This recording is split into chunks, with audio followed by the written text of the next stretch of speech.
नमस्कार तमाम मोदी भक्तांनो, तमाम अंधभक्तांनो, तमाम भाजप प्रेमींनो, भाजपवर प्रेम असून भाजपचे दोष दाखविणाऱ्या तमाम अंधभक्तांना नमस्कार.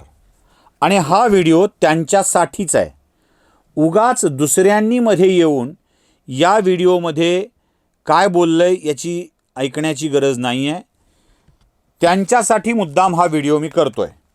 कारण आता नवा खेळ होणार हा माझा व्हिडिओ जवळपास 4 लाखाच्या वर लोकांनी बघितला आणि तो बघितल्यानंतर काय खेळ होणार आहे याचा प्रश्न अनेकांना पडला होता.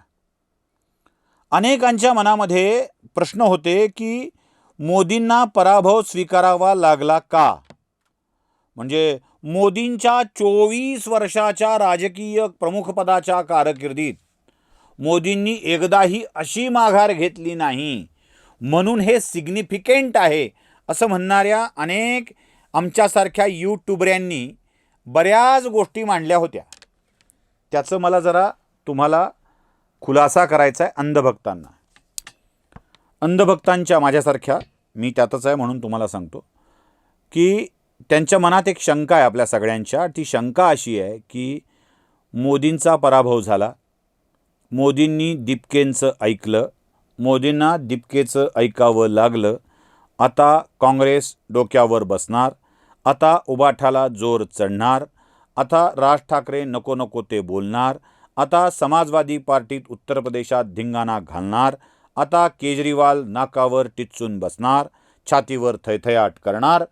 ह्या सगळ्या भयाच्या घटनांनी तुमचं हृदय विदीर्ण झालेलं आहे, मेंदू बधीर झालेला आहे. कारण एखादं संकट आलं आणि त्याचा मुकाबला करता नाही आला म्हणजे हे काय सोडलं सुटेल, हे काय सुटेल असं वाटत राहतं. आणि एखादी गोष्ट अशी होते की ती आपल्या आकलनाच्या पलीकडची असते आणि तिथे भीती वाटू लागते. ती भीती वाटते म्हणून हे सांगतोय. आता काय केलंय, काय झालंय? नरेंद्र मोदी देशाचे पंतप्रधान यांनी अभिजित दीपके यांच्या कॉकरोच जनता पार्टी या पक्षाच्या आंदोलनाच्या दबावाला बळी पडून धर्मेंद्र प्रधान यांचा राजीनामा घेतला. त्यानंतर अनेक अधिकाऱ्यांच्या बदल्या केल्या आणि त्यानंतर देशामध्ये दुसऱ्याच्या लेकरावर पेढे वाटणाऱ्यांनी हल्लकल्लोळ सुरू केला. पण तुम्हाला लक्षात आलंय का मोदींनी काय गेम केलाय? तोच सांगतो भक्तांनो, तोच सांगतोय, ऐका. अभिजित दीपके यांचं कॉकरोच जनता पार्टी या नावाने आंदोलन सुरू झालं, बरोबर आहे. आता मी तुम्हाला त्याच्या आधी एक गोष्ट दाखवतो. पढे लिखे को फारसी क्या, हतकंगन को आरसी क्या, आकड्यांचा खेळ आहे हा. दाखवतो, बघा. भारतीय जनता पार्टीला या निवडणुकीत मिळालेली, लोकसभा निवडणुकीत मिळालेली मते, आकडा दिसतोय. नंबर 2, काँग्रेस पक्षाला लोकसभा निवडणुकीत मिळालेली एकूण मते पाहिली. आम आदमी पार्टीला लोकसभा निवडणुकीत मिळालेली एकूण मते. शिवबाठा या पक्षाला लोकसभा निवडणुकीत मिळालेली एकूण मते पाहिली.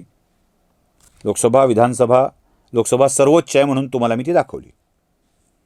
आता या मताच्या नंतर आपल्या लक्षात येतं की यांचा हार्डकोर पाठीराखा वर्ग हा आहे, बरोबर आहे.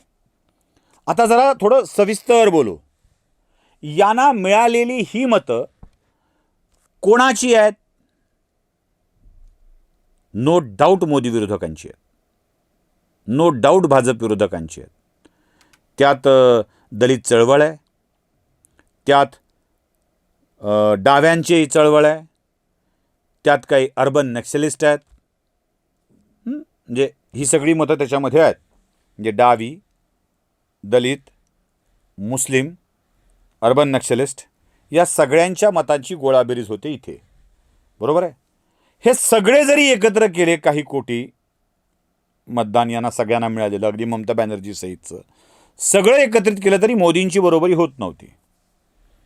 पण आपापल्या विशिष्ट क्षेत्रामध्ये ही माणसं या वोट बँकवर अगदी भक्कम उभी होती. म्हणजे समाजवादी पार्टी अजून मधून उभी राहत होती. पंजाबची सत्ता मिळाली, महाराष्ट्रात चांगल्या जागा मिळाल्या, हे सगळं घडत होतं. आता या सगळ्यांच्यामध्ये अभिजित दिपकेचं आंदोलनमध्ये आलं, बरोबर आहे. अभिजित दिपकेच्या आंदोलनात कोणकोणती लोक आली? आता पुन्हा कॅसेट रिवाइंड करा. कोणकोणती लोक आली? तीच पुन्हा डावी. दुसरी, अनेक आंबेडकरी विचारधाराचे आहोत असं म्हणणारी माणसं. त्यानंतर मुस्लिम, जी खाणं बिणं देत होती, कुठून दुबईहून ऑर्डर, कतारहून ऑर्डर, ते आपल्याला कळत होते. ते AISF वाले डावे ढोलकी असं करणार आहे, ते जोरजोरात हमें चाहिए आज़ादी, ब्राह्मणवाद से आज़ादी, मनुवाद से आज़ादी, असं करत ते असं करत ते चेहरा असा वर करायचा आणि असं करून घोषणा द्यायच्या, डबडं वाजवत. तेच ती सगळी गँग होती. दुसरं किसान आंदोलनातली लोक होती. त्यांनी तर पंजाबमधून पुन्हा एकदा ट्रक काढून दिल्लीकडं कूच करायचं ठरलं होतं. तसं ट्विटही त्या यांनी केलेलं होतं. JNU गँग होती, तुकडे तुकडे गँग. आणि मेरा लिंग मेरा अधिकारवाले बायाच्या लुगड्यातले, बायाच्या ड्रेसमधले पुरुष या आंदोलनात सहभागी झालेले होते. आता तुम्ही या सगळ्यांची एकत्रित गोळाबेरीज करून बघा बरं, हे कुणाचे वोटर होते? पहिले आधी अपयशी ठरलेले हे सगळे मी सांगितलेल्या सगळ्या पक्षाचे वोटर्स हे अभिजित दिपकेसाठी जी जान लावून कोशिश करत होते. किती शब्द हिंदी वापरले मी.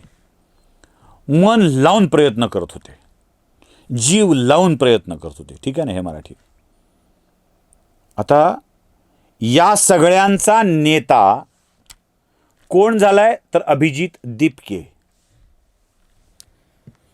यांचा नेता कोण होता?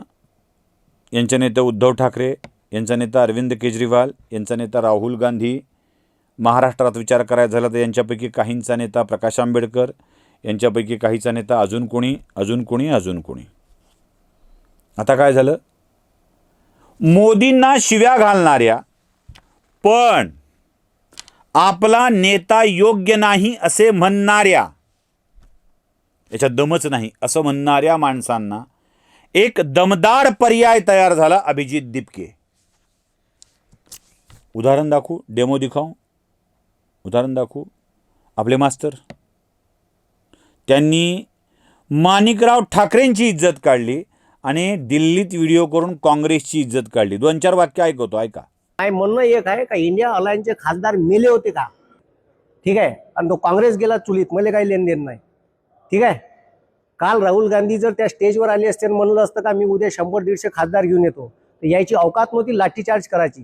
आणि राहुल गांधी फक्त मग का पोट्याच्या सभाच घ्यायला आहे का, तिथं डाटा सांगायलाच आहे का? माझ्या राहुल गांधीवर सरळ आरोप आहे आणि या इंडिया अलायन्सच्या प्रत्येक खासदारावर आहे. तुम्ही झोपले होते का? म्हणजे आंदोलनाच्या अगोदरल्या दिवशीपर्यंत तुम्हाला तिथं फोटो स्टेजवर फोटो काढायला येते, पोट्याचा गर्दीचा मॉप जमवायला येते, रील्स बनवायला येतं का तुम्ही तिथं? साली यायला सरकार बदलायचं नाही, यायचा अहंकार यायच्या डोक्यात घुसून आहे ना.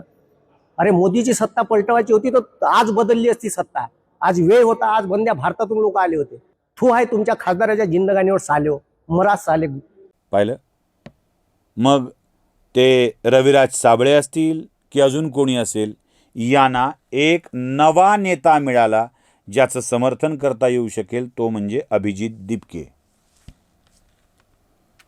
यांच्या छटाक साखरेतून अर्धी छटाक साखर अभिजित दिपके घेऊन जाणार आणि या सगळ्या विरोधकांच्याकडं आता अर्धी छटाक साखर उरणार.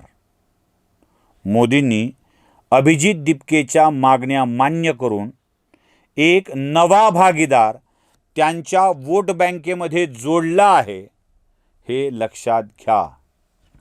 यात फार फार तर एक काय घोटाळा होऊ शकतो? काय होऊ शकतो? घोटाळा असा होऊ शकतो की अभिजित दिपके आपल्या मूळ पक्षाचं प्रेम दाखवत आम आदमी पार्टीसाठी काम करू शकतात मधूनच.